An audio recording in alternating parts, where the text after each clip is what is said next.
माझ्या नवऱ्याला सारखं असं वाटतं की मी त्यांना चिडचिड करत राहते. या 2 गोष्टी त्यांच्यासाठी. अहो, प्रत्येक वेळेस तुमच्या सोबत फक्त तुमचा वेळ घेण्यासाठी भांडण करत राहते. तुम्हाला बोलण्यासाठी तुमची दिवसभर वाट बघते.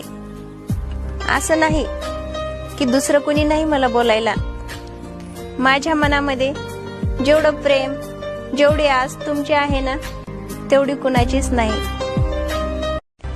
माझ्या नवऱ्याला सारखं असं वाटतं की मी त्यांना चिडचिड करत राहते.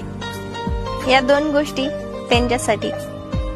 अहो, प्रत्येक वेळेस तुमच्या सोबत फक्त तुमचा वेळ घेण्यासाठी भांडण करत राहते. तुम्हाला बोलण्यासाठी तुमची दिवसभर वाट बघते. असं नाही की दुसरं कुणी नाही मला बोलायला. माझ्या मनामध्ये जेवढं प्रेम, जेवढी आस तुमची आहे ना, तेवढी कुणाचीच नाही.